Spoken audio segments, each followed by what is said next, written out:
Hola, ¿cómo está? Esto es Cuadrando la Caja, una nueva propuesta televisiva para debatir, cuestionar, dialogar y llegar a consensos desde el socialismo cubano. Soy Marlenin Pérez y desde ya le doy la bienvenida a este que promete ser un cuadre diferente. Siéntase parte de nuestro equipo. Acompáñenos. Del 7 al 14 de junio sesiona en La Habana la segunda jornada económica productiva Cuba 2022. La cita promueve encadenamientos entre actores económicos de todas las formas de gestión y propiedad. En el encuentro se presentó la guía de negocios, directorio empresarial único de su tipo en el país. También trascendió esta semana que el 50% de las 3.604 MIPYMES aprobadas en Cuba hasta el momento tienen como actividad fundamental las industrias manufactureras y la construcción. La secretaria general de la Conferencia de la ONU sobre Comercio y Desarrollo, Rebecca Grispan, indicó que la crisis alimentaria actual puede desembocar en una catástrofe de proporciones globales en el año 2023. Señaló que de persistir el actual conflicto en Ucrania, los altos precios de los cereales se extenderán a otros alimentos como el arroz, afectándose a miles de millones de personas. Unas 500 toneladas de tabaco se encuentran afectadas preliminarmente en Pinar del Río, provincia mayor productora de la hoja en Cuba, tras la incidencia de las intensas lluvias. En Vuelta Abajo fueron afectadas unas 90 casas de tabacos, 9 de las cuales fueron derrumbes totales. La CEPAL advirtió que las economías de la región enfrentan una coyuntura difícil en 2022 en un contexto externo de incertidumbre, inflación, en especial de alimentos y energía, y desaceleración de las actividades económicas y el comercio. Entre tanto, el comportamiento de la circulación mercantil, el análisis de las empresas con pérdidas, el control de los precios y el encadenamiento con los nuevos actores económicos fueron los temas debatidos durante una reunión de análisis del impulso de la estrategia económico-social en La Habana. Se informó que de las 32 entidades enclavadas en la ciudad que reportaron pérdidas al cierre de abril, 4 son de subordinación local. En cuanto a las empresas que sobrecumplen utilidades, el primer secretario del Comité Provincial del Partido, Luis Antonio Torres Iríbar, indicó continuar el análisis de las mismas para dilucidar cuánto se están sobrecargando los precios para obtener utilidades. Estas fueron algunas de las noticias más relevantes que marcan nuestra cotidianidad. Y a propósito de la última de ellas, vamos a estar debatiendo sobre un hecho que llama la atención por lo singular del fenómeno. Empresas cubanas que tienen súper utilidades. Y para eso, para debatir, buscar sus posibles causas y desenlaces, estaré hoy muy bien acompañada. Tenemos el placer y el honor de contar con la ingeniera y empresaria Ariadne Plasencia, el doctor en ciencias Agustín Laje y el economista y héroe de la República Ramón Labañino. Gracias por aceptar la invitación. ¿Están listos para el debate? Pues entonces yo les propongo comenzar por lo más sencillo. Es importante decirle a nuestros televidentes qué son las utilidades, en qué consisten las utilidades, a qué nos referimos cuando hablamos de utilidades. Sí. Bueno, saludos, es un placer tremendo poder saludarlos a todos y compartir con ustedes este importante panel. Mire, estamos hablando de utilidades netas. Las utilidades netas son aquellas que se deducen de los ingresos totales que tiene la empresa o el ente económico, quitándole todo lo que son los gastos totales y tributos. Es la utilidad que permite ser utilizada para la empresa para distribuir entre sus trabajadores y otros destinos que la empresa determine. Ahora, ¿qué pasa con la utilidad neta? Que si la utilidad no está respaldada por un aumento en la producción y productividad, que sería lo correcto, y más si es una utilidad excesiva como lo que está pasando, como las noticias que hemos estado viendo recientemente, esto provoca en sí una distorsión de la realidad, una distorsión de los precios y una distorsión en las ventas, porque estás poniendo menos productos en circulación y sin embargo estás poniendo más dinero en manos de un sector de la población y esto tiene de por sí otro efecto más en proceso inflacionario. Y en el caso de la inflación, propiamente dicho, la inflación tiene dos efectos principales. Número uno, que devalúa el peso cubano. O sea, con lo que antes tú podías comprar con 100 pesos, podías comprar, ahora necesitas a lo mejor 800 o 900 pesos. Pero tiene otro efecto, el proceso inflacionario, que es el efecto de distorsión de la realidad.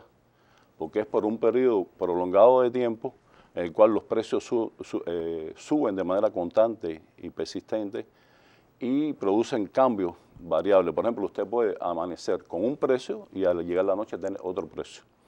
y eso tiene un efecto distorsionador en la contabilidad.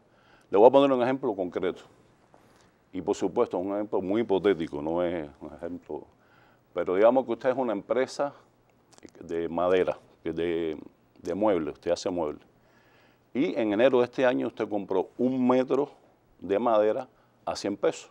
Usted va a su registro de contabilidad, perfecto, que es como debe ser, porque la contabilidad histórica refleja 1 metro de madera, 100 pesos. Pero ya ese metro de madera hoy en día no cuesta 100 pesos. Sin embargo, usted lo registra así.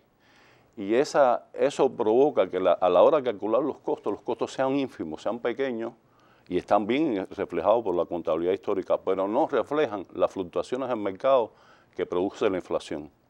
Y una de las causas que puede estar dando esta utilidad excesiva es precisamente eso, cálculos de costos muy reducidos, que no son reales, una utilidad desmedida, un margen de ganancia desmedida, porque al dispararse los precios también las empresas y los organismos tienden a subir los precios. Y el peligro más grande que tiene para la propia empresa es que sin darse cuenta puede estar entrando en un proceso de descapitalización, ya que está soltando más recursos a mayor velocidad que lo que la empresa lo Y en el caso de las empresas cubanas, en el caso nuestro, de empresas en Cuba, no tiene el fenómeno la misma causa en todas partes. Eso es importante. Por ejemplo, o sea, primero porque tenemos empresas de disímiles sectores y tenemos empresas que algunas producen servicios, otras son manufactureras, otras incluso producen intangibles, asignatura que tenemos pendiente también en la economía. Entonces, lo primero es que puede estar dándose un fenómeno asociado a la formación de los precios. Precios que incluso, cuando en algunos casos tienen detrás un costo material, la variabilidad que están teniendo los costos materiales por las diversas fuentes por las cuales las empresas obtienen esos materiales, es la primera razón por la cual hoy quizás mis costos tienen unas fichas de precios asociadas y dentro de unos días tienen que cambiar. Lo segundo tiene que ver con el concepto que yo creo que de manera más explícita, de manera más repetida, se ha estado gestionando en los análisis que además el ministro de Economía ha compartido, se hacen públicos, y tienen que ver también con los planes. O sea, es que los planes no son nada más de las ventas, los planes también son de los gastos. Cuando entonces las empresas no pueden gastar todo lo que tienen previsto, eso es el primer impacto que tienen en una ecuación lineal donde la utilidad es los ingresos menos los gastos, está claro para dónde sube la balanza, ¿no?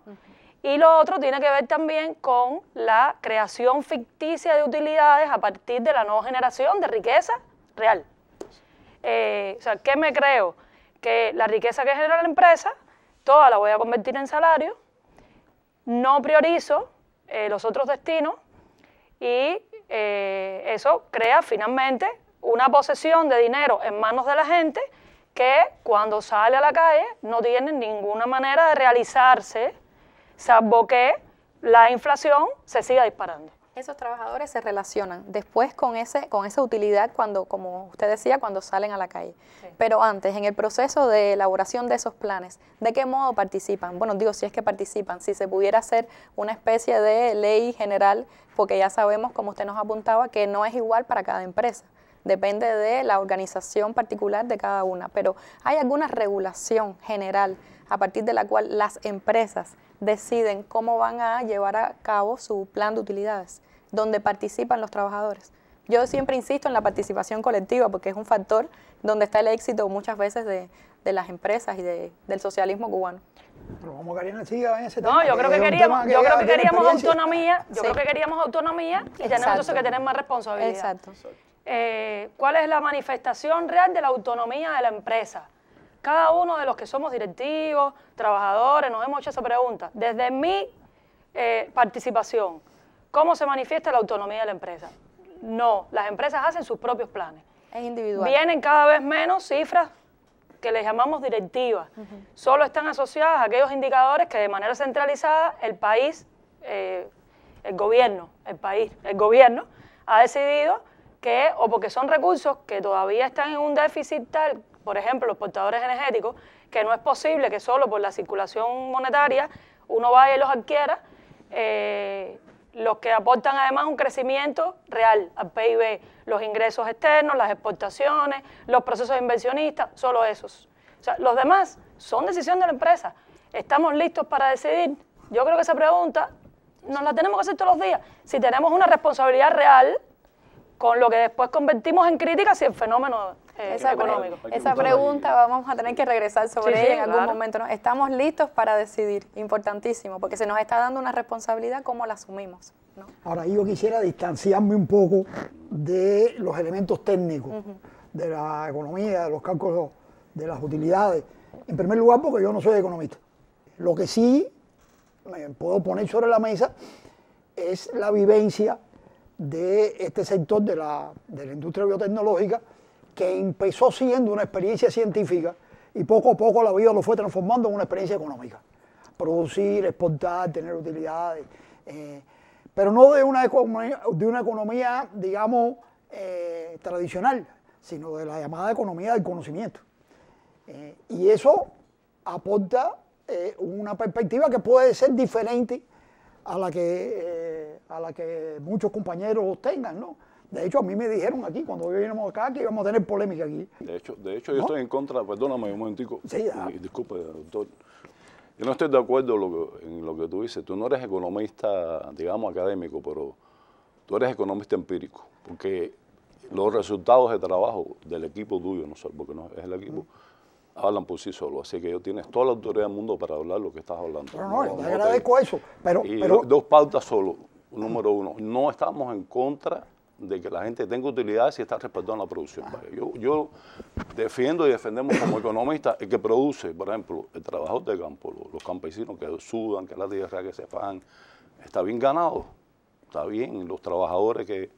Todo está bien. Todos. Lo que hay que corregir es que el que no crea valor, el que no pone su empeño, el que altera los precios o aprovecha una coyuntura elemental del mercado porque subió, eso es lo incorrecto, porque primero crea una diferencia social que no debe ser.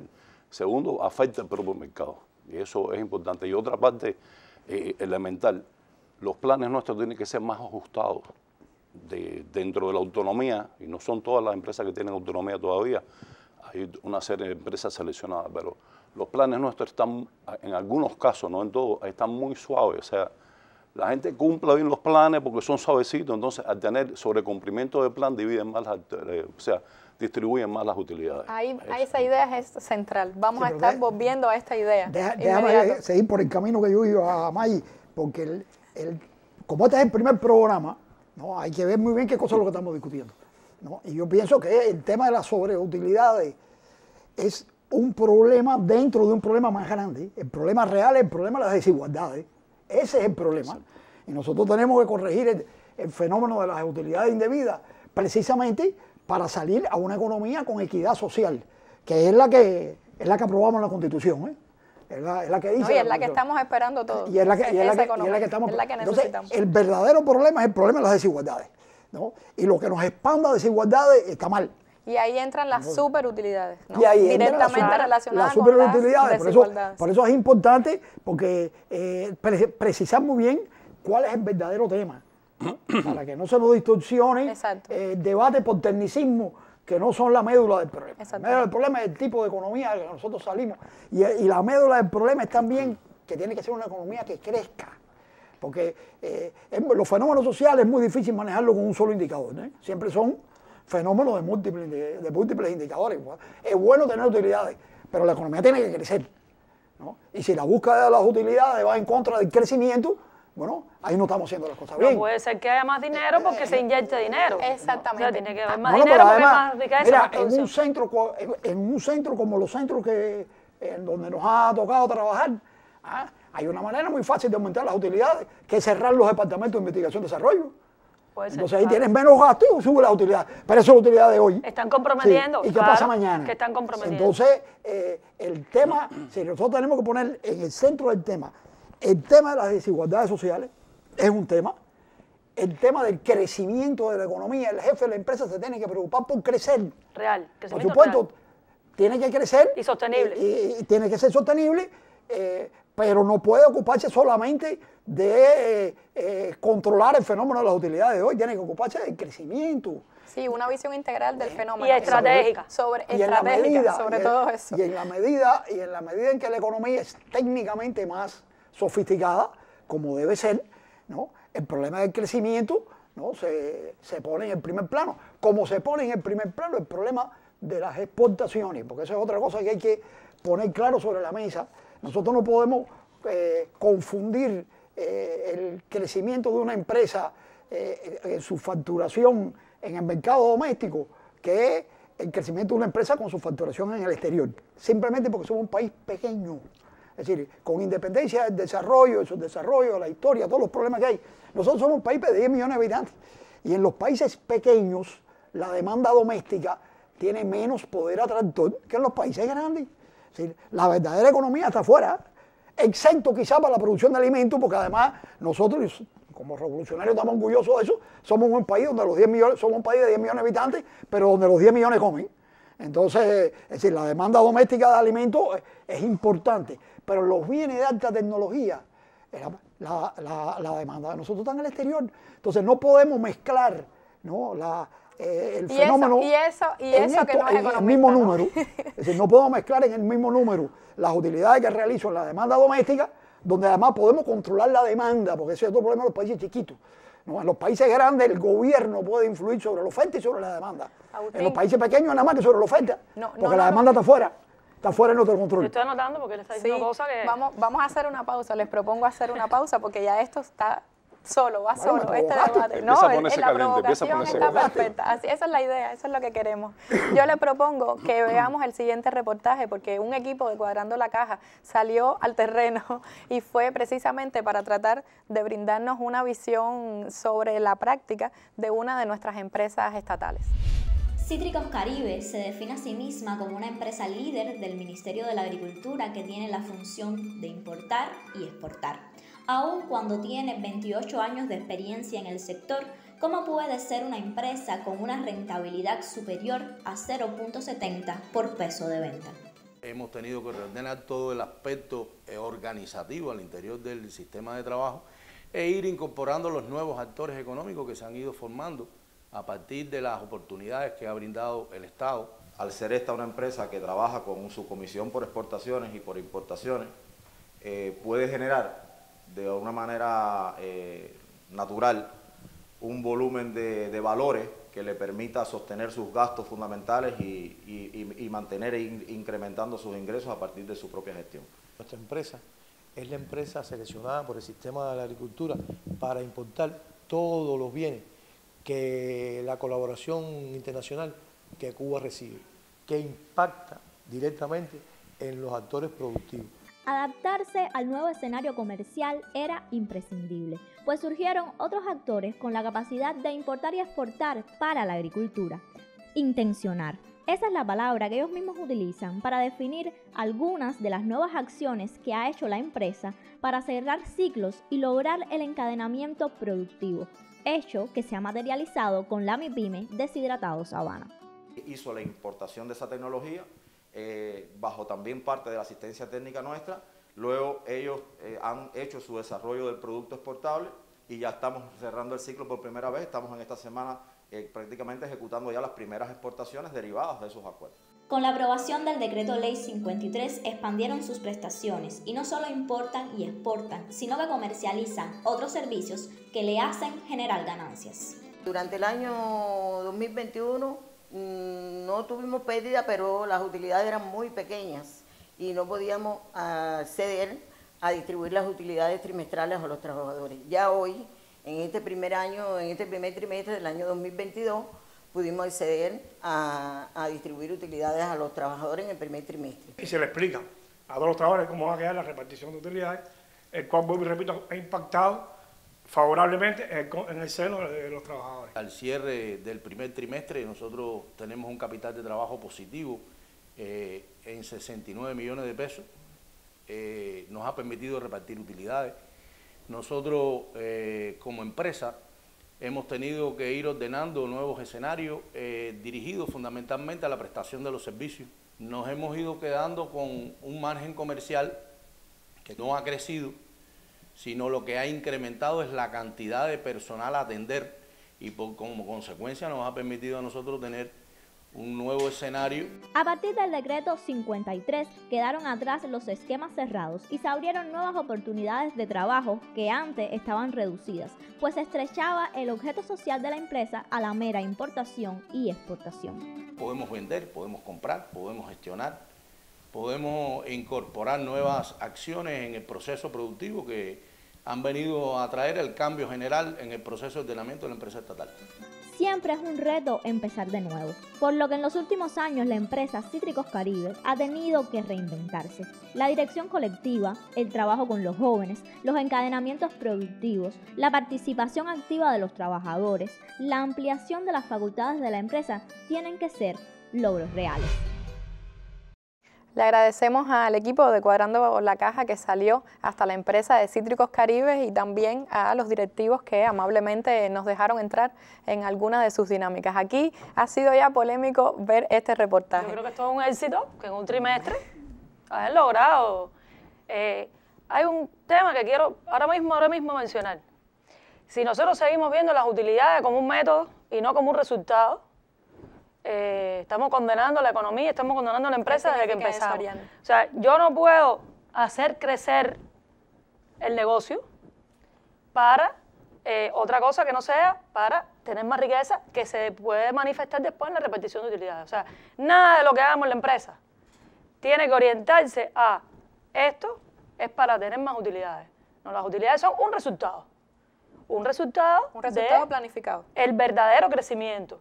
Y que, como decía el profe Agustín, voy a decir profe, como decía el profe Agustín, tiene que ver también con la capacidad que tenga la propia empresa de darse cuenta de cuál es su verdadera potencialidad, de cuál es incluso su verdadero espacio. Una empresa exportadora crece, creo yo, esencialmente porque crece en sus exportaciones. Importadora, exportadora. Y no porque crece en sus márgenes comerciales, y no porque crece en su aumento de costos asociados a las importaciones, que pudiera ser también. O sea, nosotros tenemos ahora mismo un fenómeno mundial donde lo primero que se ha encarecido son los fletes de las navieras, donde se ha encarecido la producción de algunos componentes que son después esenciales para la producción de productos completos, cosas por el estilo.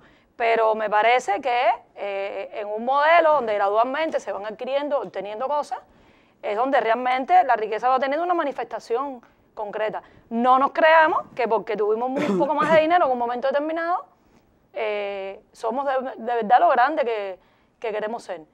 Y hay una componente muy importante que creo que sale en el material de manera explícita y quizá no tan bien aprovechada por todos, y cuáles son todos los otros que están esperando de lo que nosotros hacemos para ellos también crecer. O sea, ¿qué es el encadenamiento productivo? Que se habla mucho. No es mover el dinero de mí para ti, de ti para el otro. O sea, no, eso no es encadenamiento productivo. Eso en cualquier caso es mover el dinero.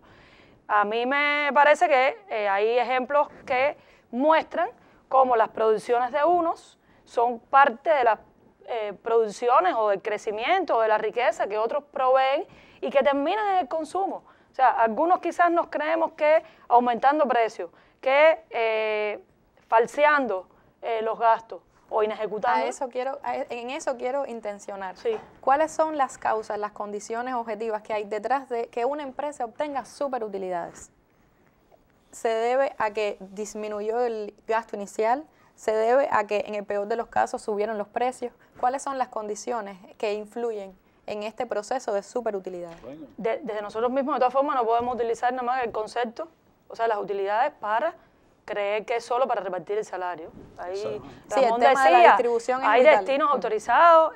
Agustín decía, si el jefe mismo orienta la estrategia de la empresa y no dice, aquí también hay que coger dinero para la investigación y el desarrollo, aquí también hay que coger dinero para los procesos inversionistas, aquí también hay que coger dinero incluso para potenciar las condiciones de trabajo. Ya, pero esa sería la distribución. Sí, sí. Ya este es el segundo momento que vamos a analizar. Pero en lo que está antes, ¿yo puedo decir que es una deformación de la empresa estatal socialista tener superutilidades o eso es algo positivo para la empresa? Y por supuesto para los trabajadores. para la localidad. Si tal la vez. obtienen en el mercado mundial, yo lo felicito. Claro. Pero hay que buscársela allá, no cambiando el dinero del lugar aquí. Sí, moviendo. Traer el dinero de afuera para acá, no cambiar del lugar que está aquí. Hay una razón, o sea, incluso el primer ministro lo ha dicho, el presidente Alejandro Gil, el ministro de nuestra Economía, reducción de costos ficticios, por lo que te explicaba. La contabilidad es histórica, no es problema, es que es así. Pero hay que hacer una contabilidad de inflación. Tienes que llevar a la contabilidad al día por día, si no, los datos son irreales. Y tú trasladas ese costo bajito, obviamente pones un costo bajito y la utilidad se te dispara. Y más si tú aplicas. puede ser, tú vas evaluando los costos día por día, puede Exacto. ser que en un momento determinado un servicio te dé pérdida y tú tengas que tomar la decisión. Tienes que tomar la Por decisión. ejemplo. ¿Qué es el espejismo que Por decíamos ejemplo, ahorita? te voy a poner un ejemplo en inventario, un ejemplo concreto de inventario. Hay dos formas de tú gestionar un inventario en un almacén. El primero que entra, el primero que sale. La madera dichosa que yo te decía. Pero si tú, en épocas de crisis como lo que estamos ahora, es mejor utilizar el otro método, que es el último que entra, primero que sale. ¿Por qué? Porque ese trozo de madera que fue el último que tú sacaste es el que más influencia del mercado actual tiene. Estamos en algunos lugares, y eso se está dando continuamente en la empresa. Los trabajadores tienen que tener una actividad más proactiva, el partido, el gobierno, el sindicato. Sí, porque ahorita no se contestó esa pregunta, ¿no? Si participan los trabajadores o no. Eso a lo mejor es una gran deuda de cómo los trabajadores, en la medida que tengan un mayor sentido de pertenencia, porque están participando directamente en la confección de todos sus Y porque planes. se están beneficiando de los resultados. Exacto, que a eso llegaremos con el tema de la distribución. Podemos hablar de eso porque además es un momento clave dentro de este tema de las superutilidades. Y quiero ¿Cómo señalar se una cosa, benefician? en épocas de crisis, fíjate, hay países y hay empresas internacionales, lo digo así de conocimiento, que prefieren no repartir las utilidades. Empresas, Prefieren empresas claro, capitalistas. Porque si tú estás en una... Aquí, Empresas. nuestras empresas. Es que es hasta. Es que si tú... Hasta o sea, tú puedes repartir hasta el 50%. No tiene que ser... Ese exceso de utilidad o la utilidad excesiva, tú puedes, no estás obligado, es una decisión de la empresa, tú dices, bueno, pero te voy a dedicar el 20% a repartir utilidades porque es de que mis trabajadores, y el otro para investigación, ¿no? Para fondos de... O sea, tú como empresa lo puedes hacer, tú no estás obligado, o sea, hay empresas internacionales en otros países que hasta por ley dicen, en época como esta ahora de inflación, no vamos a repartir ninguna utilidad, la vamos a reinvertir en la empresa. ¿Para qué? Para que esa reinversión entre como especie de capital fresco y cuando se salga de la crisis entonces va a rebotar en mayor producción. Hasta eso se puede hacer.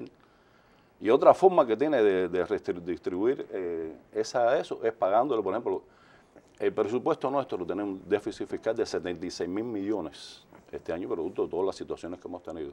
Tú puedes... De haber priorizado la salud y no la otra cosa. Tú puedes, por el concepto del rendimiento de la inversión. Sí, aquí el déficit tiene un gap ahí que se creció en el 2021, tenemos que priorizar lo presupuestado. Exacto. Por eso, en ese sentido, una de las vías podría ser que las empresas con superutilidades que pasan este 50% puedan tributar al presupuesto del Estado, podría ser, ¿no? Claro, las personas quieren mejor distribuir eso, pero lo puedes hacer y de hecho ayudaría más al país en el sentido de lo que estamos hablando, en el sentido de beneficiar al pueblo. Sí, porque este presupuesto del Estado... Pero yo creo que no se trata de limitar las posibilidades que ahora la empresa tiene. O sea, la empresa puede disponer de un % de su riqueza y yo creo que no se trata de que altruistamente lo que se puede distribuir lo cojamos para seguir aportando al presupuesto. El 80% de los ingresos del presupuesto proviene del resultado de las empresas. De lo que se trata es de que veamos realmente si de la distribución, que ya sé que de eso vamos a hablar después, si de la distribución... No, ya estamos hablando de la perfecto. O sea, nosotros... ¿Cuáles son los destinos de la distribución? ¿El salario no alcanza? Y no alcanzará, probablemente. Pero, ¿cuál es el espejismo que se crea? Ahorita hablábamos de eso. Si nosotros, no solo individualmente, sino colectivamente, cogemos y aprovechamos toda la riqueza que hemos obtenido solo para incrementar los ingresos personales, que no es realmente salario. Si me pongo técnica, no es realmente salario, son ingresos personales. Exacto. Tiene que ver entonces aparece el pensamiento estratégico del directivo, aparece la responsabilidad real del colectivo, aparece la comprensión exacta de que con más dinero ¿qué hago con él en la calle? Sí, no es otra cosa que propiciar que los precios sigan aumentando. Exacto. Entonces, es de una complejidad que no es solamente abordable desde lo técnico, ni abordable desde lo sectorial, ni abordable desde el ejemplo, es un fenómeno que hay que ver de uno en uno y que termina de todas maneras teniendo también de uno en uno la responsabilidad ante él. Y que termina creando un desafío, que empieza creando un desafío para el directivo de la empresa. Exactamente. Porque nosotros tenemos que conectar la economía cubana con la economía que existe, no con la que existió. Esto no es 1910. Entonces estamos ni 1980. Ni 1980. Estamos en el siglo XXI. A finales de la Segunda Guerra Mundial y hasta los años 70, el PIB mundial tenía un 11% de componente de exportación. Un 11%. Es decir, lo demás se hacían en la demanda doméstica. Eso empezó a cambiar con la globalización. Y pasó a 25 y pasó a 30. Y hoy en día se estima que anda por el 40 y hay países que hacen más del 60% de su PIB en el mercado de exportación. Entonces, esa es la globalización. Claro. Entonces, lo que pensemos, tenemos que pensarlo para ese contexto, porque eso cambia muchas cosas. Eso cambia muchas cosas. Nosotros, la utilidad en el mercado exportador no la podemos manejar igual que manejamos la utilidad donde nosotros controlamos la demanda, porque en el mercado exportador no controlamos la demanda, controlamos nada más que la oferta. Y la oferta tiene que ser en ese sentido. Y ese es un cambio, ¿no? Y el otro cambio es el cambio tecnológico permanente, que también hay que saberlo. Es decir, que las empresas van cambiando en tecnología a una velocidad que no había sido vista nunca antes. Entonces, quiere decir, ¿qué cosa significa esto? Bueno, el cambio tecnológico es verdad que es mayor productividad, pero el cambio tecnológico es riesgo, porque tú tienes que arriesgarte a desarrollar un producto o servicio que cuando lo estás desarrollando tú no sabes qué dinero te va a dar. Entonces ahí tenemos que nosotros ponerle un matiz a obsesionarnos con una planificación que no es posible, porque el planeta no la permite.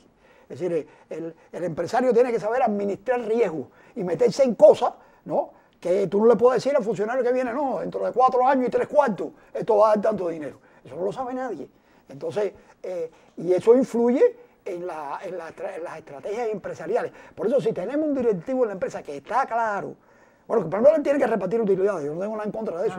Cuidado con los televidentes que piensen que yo no estoy de acuerdo con repartir utilidades. No, repartir utilidades es un concepto del socialismo, ¿no? Por eso el trabajador es dueño. La riqueza que se crea. Es dueño, no es asalariado. O sea, cuando tú recibes el salario, ese es tu salario. Cuando tú recibes utilidades, tú estás cobrando como dueño de la empresa. Bueno, entonces, y como el que no... Espérate, tú no me dejas de redondear. Es verdad. Entonces, lo que te decía, si tenemos un empresario que está consciente de que él tiene que asumir el riesgo de innovar, y que tiene que darle una prioridad a la inserción de su empresa en la economía mundial. Si tenemos un directivo que está consciente de esas dos cosas, ya ahí sí, entonces podemos empezar a hablar de una estrategia de desarrollo. Si los directivos no están conscientes de eso, podemos, a cambio de la distribución de utilidades, virar para la economía de chinchales, ¿no? Y ese no es el mandato del pueblo que está en la Constitución.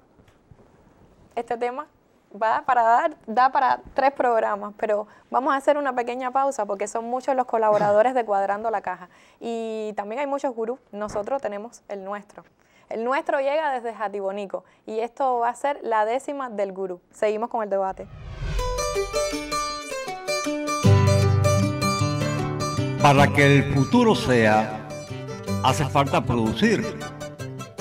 Pero hay quien quiere vivir del cuento y la mala idea. Suponen que su tarea es fabricar adefesios para un mercado de necios y luego, en mayor maldad, buscar rentabilidad a cuenta de subir precios.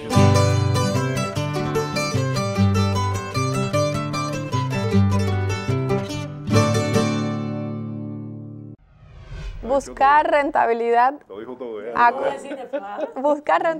a cuentas de subir precios. Fue duro, adefesios.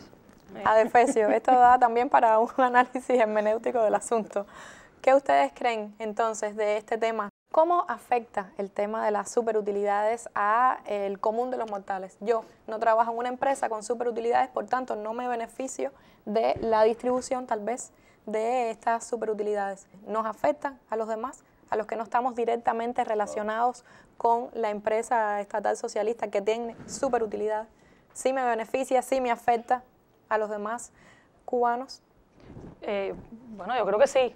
Fíjate, esencialmente, ahorita lo planteaban, cómo está impactando el precio que tiene todo en la calle a partir de la disponibilidad de dinero que tiene un grupo de gente.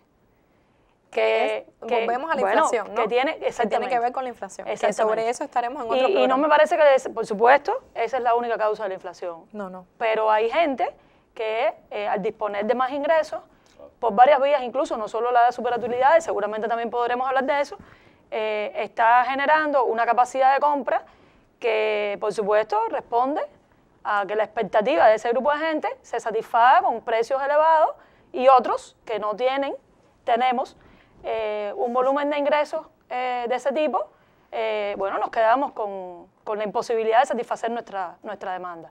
Entonces, es que si la empresa estatal socialista es el centro de la economía, todos los fenómenos que para bien o para mal se gestionen, se generen, mal o bien en la empresa estatal socialista, terminan desencadenando un fenómeno en toda la economía. Y eso puede parecer un concepto abstracto, pero todos tenemos alrededor gente que está en el sector presupuestado, gente que está en el sector empresarial, gente que no trabaja, gente que está en el sector privado. Entonces, cuando uno puede comparar y pensar en cuáles pueden ser las causas de esos fenómenos, claro que termina teniendo un impacto. O sea, no es un fenómeno exclusivo que se quede en el círculo del desarrollo de la empresa. Y es un poco más complejo también, disculpa, Luca. Nosotros tenemos que seguir defendiendo la justicia social y no crear grandes inequidades, o sea, pueblos de gente que tiene un exceso y mientras tanto tenemos otro grupo de nuestra población, de nuestro pueblo que vive esa imagen que hay que reducirlo. Y esta desproporción de utilidades, fíjate, y repito, no es que estamos en contra de las utilidades, al contrario, ojalá que todo el mundo tenga utilidades. Lo peor sería que en Cuba todo el mundo tuviera utilidades bien medidas con respaldo en la producción, en la productividad. Eso sería lo genial. Eso es importantísimo, que tengan un respaldo en la productividad, no que sea por subir siempre precios. Siempre que sea por la producción, productividad, o bueno, a lo mejor tú implementaste un método innovador y que te creó un boom. Perfecto. O una capacidad exportadora. O una capacidad exportadora genial, pero está respaldado en algo, o sea, está respaldado no en un incremento ficticio del precio, no en una reducción falsa del costo, no en manipulaciones de mercado o manipulaciones especulativas de la inflación, porque llega un momento que el punto especulativo de la inflación, que es subir porque va a subir y porque yo pienso que mañana va a estar peor. Que es muy subjetivo, ¿no? Que es muy subjetivo, eso también afecta al pueblo, pero el problema es que ya en nuestro pueblo hay personas que ven y dicen, bueno, me da para eso, y ¿por qué esta proporción y por qué este sector que trabaja, que lucha y que... ¿Cómo se sostiene el sector presupuestado? ¿Cómo se sostiene incluso la motivación de la gente que está en el sector presupuestado? Por eso yo les propongo que tenemos que ponernos propositivos, ¿no? En este momento del debate. ¿Qué ustedes proponen que podamos llevar a cabo o que las empresas pueden hacer o que a lo mejor todos desde una determinada participación colectiva seamos capaces de implementar para corregir este tema y para al final proporcionar la mayor justicia social, que es lo que deseamos todos en Cuba? Mira, si nadie dice algo, voy a decir algo yo. Sí. Que a lo mejor no se puede medir con números. Sí. Pero esto conecta con el problema de la conciencia social. Sí. Es decir, y la responsabilidad. Aquí empezamos y cuando nosotros éramos muy jóvenes... Usted era muy joven, yo también era muy joven. Cuando nosotros éramos muy jóvenes, aquí nosotros oíamos y estudiábamos el pensamiento de Che. Claro. Y el pensamiento de Che nos enseñó que la construcción del socialismo pasaba por un tipo de ser humano y un tipo de trabajador con una cultura que no era el que había. Entonces ahora no podemos trazar una estrategia económica, ¿no?, para el trabajador corruptible del capitalismo. Al fenómeno de la conciencia social no se puede renunciar, ni remotamente, porque de hecho si en la distribución de utilidades, ¿no?, tiene que estar en un momento determinado tener en cuenta el uso de las utilidades, ¿no?, la visión de futuro, la responsabilidad social de la empresa, la participación de los trabajadores, pasa porque los trabajadores tengan conciencia de eso. ¿Y la ciencia cómo entra aquí? ¿Cómo tú le explicas a un colectivo de trabajadores? El directivo, ahorita estábamos también hablando de eso, pero la responsabilidad. ¿Cómo tú le explicas a un colectivo de trabajadores? Esta es la riqueza que generamos, tenemos 11 acciones, igual técnicamente, 11 acciones. Bueno, pero vamos a cogerlo solo para repartir ingresos entre nosotros. O sea, eso es una batalla que hay que dar ahí. No, eso no crea ninguna conciencia social. Porque si no participaron desde el principio, tampoco pero fíjate, tiene sentido de es la responsabilidad, es no perder la perspectiva, es no creer que el fenómeno de solucionar la economía es solamente para el estigma que hemos creado, exacto, para lo demás, y no también para lo mío. Es construir cultura, porque esto pasa por una construcción de cultura. Nosotros no podemos contentarnos con construir riqueza, hay que construir cultura. ¿No? Yo estoy absoluta 199% de acuerdo con lo que dice. Y ahí sería, digo, el cierre bonito de este programa ahí. Yo propongo, una de las ideas que tenemos, primero, tenemos que reflejar eso en las variaciones de mercado, en la contabilidad nuestra, en los estados financieros. Segundo, hacer una proyección de hacerla como más flexible, ¿no? También. Sí.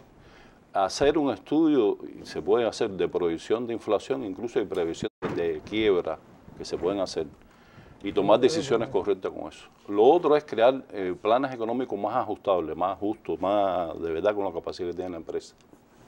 Y el exceso de utilidad se puede repartir, por ejemplo, como rendimiento de la inversión para el presupuesto del Estado. Esa es de las razones. Ojo, es el punto de que estamos hablando ahora. Sin conciencia social podemos crear el mejor modelo del mundo o el peor, pero tenemos que estar acompañados. La economía política tiene que estar hoy, como decía Fidel, este es el momento de economía política. Y los políticos tenemos que ser economistas, pero es el momento de hacerlo porque tenemos que explicar, tenemos que educar, decir, y encima de toda esta pelea grande que Cuba tiene, que es dispareja completamente, cómo llevar para adelante todo nuestro proceso y crear al hombre nuevo para la nueva generación, porque nosotros estamos en la construcción del socialismo. Y yo diría, no solamente es pensar como país, tenemos que pensar como pueblo. Tenemos que pensar cuando hagamos una utilidad, decir, ¿y quién se va a afectar? ¿Y por qué vamos a afectar? Nos benefician un grupito, pero y el resto de los más... De eso se trata la conciencia, no solamente de los subjetivos, sino de que esté respaldada, conciencia que tiene que estar respaldada también con más productividad. Conciencia comprender, una conciencia en sentido integral. Y demostrarlo en la actitud. O sea, yo la adquirí y la tengo que traducir en mi día a día, en mi cotidianidad. Sin dudas, el tema da para 3 programas más. Yo los voy a invitar a que sigamos conversando sobre esto porque sobre todo tenemos que intencionar las acciones que podemos llevar a cabo. Hasta aquí nuestra emisión de hoy. Yo les propongo que regrese la próxima semana para juntos debatir, cuestionar, dialogar y llegar a consensos desde el socialismo cubano. Soy Marlene Pérez, le doy las gracias a ustedes por haber participado hoy con nosotros, a usted que regrese la próxima semana, porque esta cotidianidad, esta realidad cubana, no basta con interpretarla de diversos modos, sino que juntos tenemos que transformarla. Contamos con usted para hacerlo. Nos vemos pronto. Cubanos y el Timbirichi, levanta tu economía. No te olvides que un buen día naciste sin Timbirichi. Sin Timbirichi. No olvides al barrendero, al maestro ni al doctor. Por un poco de dinero, unas botas de charol y un Timbirichi. Timbirichi. Ay,